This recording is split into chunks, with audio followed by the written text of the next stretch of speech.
in Victoria. Things go from bad to worse for the Victorian government when it comes to their spending and project planning.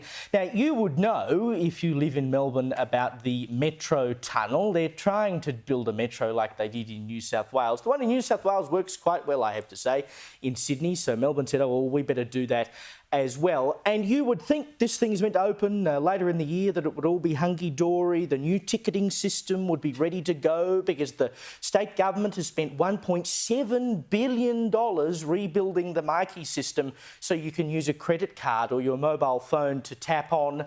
But no, when they open up the whiz-bang new metro later this year, you won't be able to tap on with your mobile phone, which means that they're going to put in brand spanking new ticketing scanners for the old system, which this time next year they will rip out to replace with brand spanking new scanners for the new system. Isn't it great what happens when government departments talk together and work so well? Matthew Guy, who's the Shadow Minister for Public Transport in Victoria, former leader, of course, of the Liberal Party down there, and I am told a train enthusiast, said it's a special link of incompetence to stuff up a ticketing system before the new tunnel is even open. It's hard to believe that the most expensive rail project in Victoria's history wasn't built for 21st century ticketing. Yes, nothing lines up in Victoria, and that is why all of their big projects have in just 1 year blown out by $11.6 billion. Yes, 11.6 billion with a B dollars. No wonder this state is effectively broke. Now, there's a story we'll get to in the papers on the front of the Herald Sun a bit later.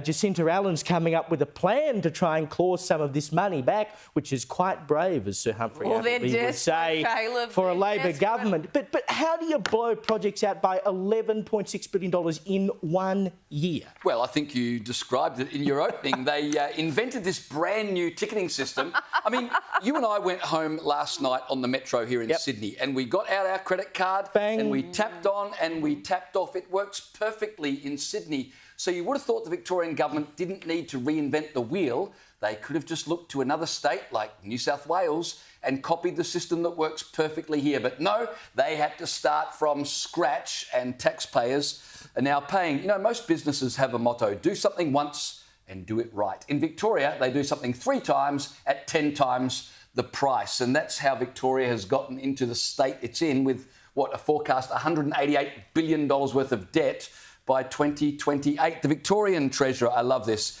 Jacqueline Symes, who I'm not sure that she's that good with money, but she's very good with optimism and trying to encourage people. She's no good with understanding her job, because we did the story a couple of weeks ago about how she told the Treasury staff not to talk to her in economic terms. Well, she didn't understand them. Well, perhaps that explains her statement today. She said, and I quote, "The Victorian economy is going from strength to strength." Having said that, I'm very conscious it's not translating to households and families. Well, if it's not translating to households and families, who's it going from strength to strength for, Lucy? In their own eyes, again, they're pushing their own propaganda to try and convince everybody that this government hasn't totally destroyed this once great state. Really, that's what they have to do. Consider everything that's going on down there in Victoria, right? Escalating crime, cops on strike, the levies that they introduced right before Christmas, right, which punished businesses, people, farmers, all of these great people who are suffering already under the strain of the cost of living crisis.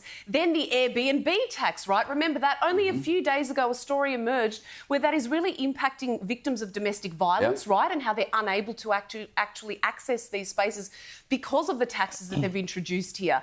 And now it's almost as if it's become a running joke, the amount of debt that they have invested in the state themselves, and it's all because of the Labor government. Because of the Labor government. And I have to say this, the worst part about the whole Mikey drama, right, is this point. The NTT Data, right, they're the technology company that used to have it.